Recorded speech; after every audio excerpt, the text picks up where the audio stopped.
back to the community doing God's work. You know what I'm saying? I'm out here and doing the best I can. How does your organization contribute to the Black community beyond this campus? It means setting a better example for the next generation or for individuals who don't have the same background as you. This is Legacy and Letters. Legacy and Letters is the bridge between the known and the unknown. Okay. It is the breaking of stereotypes, breaking of a lot of questions as well. Yeah. From my standpoint, I'm a freshman. I'm a freshman here. A lot of freshmen have questions. Yeah. And a lot of freshmen get confused about a lot of things. A lot of stuff, And yeah. so, from my standpoint, I been around this for a very long time. Very good connections and all that. So this video is about breaking the questions, the stereotypes, and making that bridge. Yeah, bridging that gap. My name is Aaron Harvey. I am the current chapter president and treasurer of the Gamma Iota chapter of Phi Beta Sigma Fraternity Incorporated. What's going on, everybody? My name is Ethan Brown. And I hold the treasurer position for the Alpha Upsilon chapter of Alpha Phi Alpha Fraternity Incorporated here at Wayne State University. So my name is Blake Clark. I am the vice president of Iota Phi Theta Fraternity Incorporated. My name is Samuel Womack. I am the acting president here at of Omega Psi Phi Fraternity Incorporated, the notorious Nu Sigma chapter. Hello, my name is Sydney Flanagan. I am the president of the Theta Delta chapter of Zeta Phi Beta Sorority Incorporated. Hey everybody, my name is Bianca Alexander. I am from the Beta Mu chapter at Wayne State University. Well, my name is Mira Bracy. I'm a senior here. I major in public health with a concentration in advocacy and practice, and I have a minor in community health, mouthful. And I'm currently the president of the Always Elegant Alpha Eta chapter of Sigma Gamma Rho Sorority Incorporated. My name is Autumn Jackson Butler. I am a Spring 25 initiate of the Mighty Tall chapter of Delta Sigma Theta Sorority Incorporated. Okay, so for the first question, what does being part of a D9 organization mean to you personally? Personally, growing up with having D9 in my family, with my aunt being an AKA, and having a cousin that's also a Zeta, I kind of grew up around like the principles and of how important it was to not only my family, but to the community. It means being a staple in the community. You know, a lot of people, they look up to us whether they know it or not. Like some of the big names, Dr. Martin Luther King, you know, the Thurgood Marshalls in the world. You know, all staples in the Black community. They lived for something, lived for the betterment of society, for us as African Americans. You know, they were the voice. How does your organization contribute to the Black community beyond this campus? So outside of this campus, we have like youth alliance programs. One of my pros, who actually is an Iota now, before he was even in high school, met Iotas and they mentor him and stuff like that. So the fact that they, go out to the schools and actually touch on these students to make them want to go to college and, just be better and stuff like that, that's what we like to see. On the campus, we do a lot with, especially with like Focus Hope, so food packing, blood drives. Obviously outside the campus, we try to interact with Detroit a lot because a lot of us are Detroit natives. I do have a couple of people who are in Ohio and Chicago, so they also do, when they're back home, they do help out their communities as well. But yeah, we do our food packing, blood drives, we do book drives as well to give back, clothing drives, suit drives, all that good stuff. What is one value your organization stands on that people might not see from the outside? I want to say we handle our business, but we generally handle our business as well as we're generally like there for each other. Like there's no like, oh, we're separated because this and this and this. Yeah. You know, we're like together for real. And if one falls, we're there to pick that person up. One value that my organization stands on, Beta Mu specifically, I feel like would be, and this is, of course, going against what a lot of people perceive on campus, is sisterhood. Like, genuinely, we are a family. And every family has its ups and downs always, but we always come back to each other, and that's one thing I genuinely take pride into. How do you carry the legacy of your founders today? I carry their legacy every day. I feel like stepping out regardless of fear. I feel like putting on letters, I feel like the way that you are seen can be scary at times, where you're not really sure what's the right move. And I feel like my founders being people who made a black space out of PWI at such a racist time, that was scary every day. So it's like, if they could do it, I could do it. So I feel like I do that. Stepping out your comfort zone. Yeah, definitely stepping out your comfort zone. So our founders initially created this organization because there were gaps within the social climate. So in other social groups, there wasn't really a big focus on social action or doing service and whatnot. So what we do to make sure we're connected with what they wanted, our ancestors and whatnot, we make sure to keep a goal on social action. So as far as voter registration again, something like that, or even doing service, making sure we reach out to the community and make sure that we can help them in any way possible. What moment in your organization made you realize that this was bigger than you?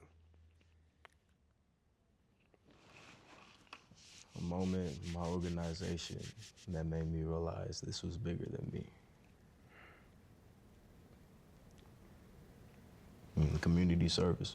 Man. Hey, Man. Look, like I said in the beginning, bro, uplifting humanity, bro. That's when I learned that this organization is bigger than myself, man. Shoot, not only giving back to the younger generation, but helping the elderly, you know. I'm a part of a foundation. It's called the Ascend Foundation. Clarence E. Phillips Ascend Foundation is stationed in Pontiac. It's a nonprofit organization. Just recently, we had the children create Valentine's Day cards for the senior citizens. And we hand-delivered those Valentine's Day cards to the senior citizens. And it's just little things like that, seeing the citizens smile, man. Just reading their cards. It actually, man, it makes them happy. You know Like, what I'm saying? and so like, It's the impact that it has, man. it's and like as a kid, and I got a couple things to say about that too. Like as a kid, I remember writing letters and stuff. And as a kid, you think that or at least I thought my teachers were just doing it for the assignment. Yeah, this is just work. They throw this it is away. just work. Yeah. But dang, sometimes I realize that sometimes school is really not just all about assignments. Sometimes these people really do have good intentions, you feel me? And so another thing is, you're making somebody smile that don't know you. That doesn't know you at all. Don't know you from a can of paint. That doesn't know you at all. Just that terrible handwriting you got. Right. You feel me? And so then another thing is, you giving out those cards and wearing your letters. It's, again, there's only so many people that's going to get it.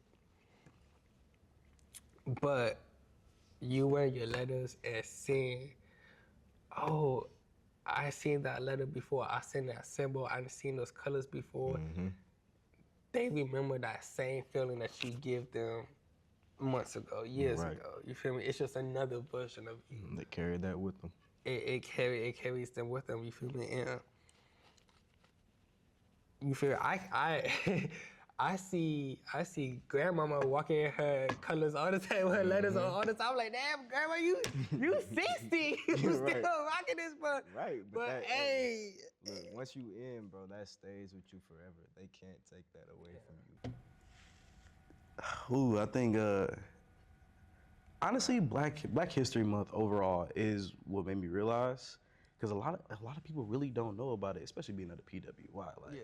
And with all the political rhetoric going on right now, like trying to take away education, but one of our honorary members is actually is one of the ones who started Black History Month. It started off as a week, and then it grew into something way more. And to see how such a great legacy really started off from one person and has grown till now and is still going on like years later is something that really makes me feel like I'm part of something bigger than what I could ever imagine. What message do you have for Black students who feel disconnected or unsure of where they belong? Coming to college, I came from being homeschooled, so this was a different environment for me. So it really was trying to figure out where I belong. And I'm just saying, you made it to college, you made it this far, so this is where you belong. Yeah.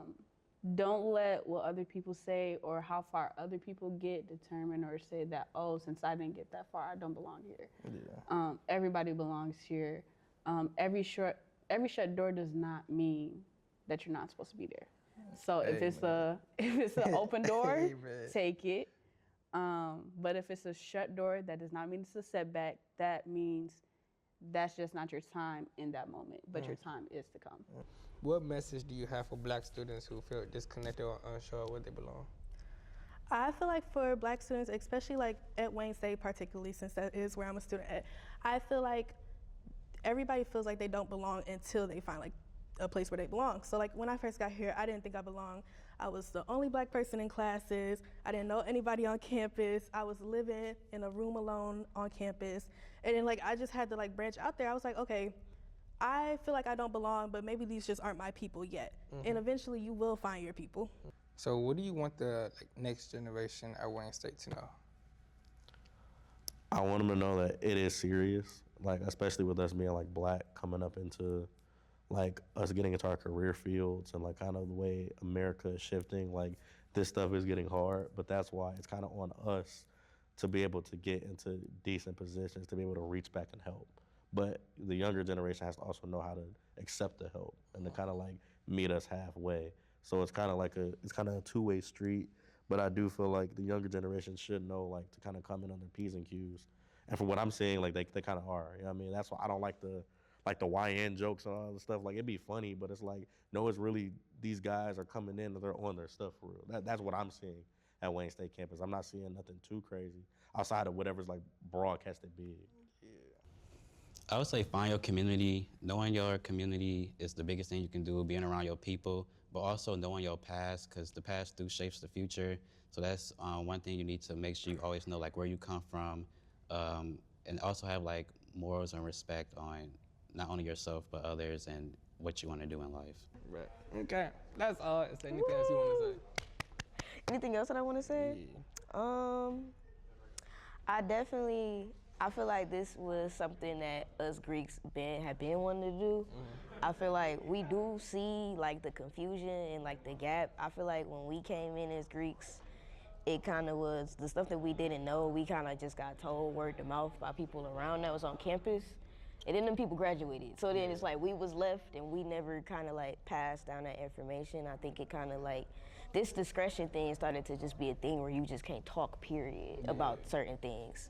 And it's like, it just left so many empty gaps where it's like, I be having people, they be scared to just talk. And I'm like, bro, I am a person, G, like relax. Bro, it is actually hilarious. Like, I'm not scary, like I promise. Like even though we get on these stages and we stomp all hard and we scream, we not scary. Like we no harm, bro. We just like y'all. We just wear certain colors. That's all. But yeah. All right, well that's it, cause all that's these people rap. behind me. Clearly. Shoot, but like one thing I really want to do right now, I really want to take the time to give you your flowers, man. Like, shoot, like you don't look anything like what you've been through, man. Like I appreciate in a real way.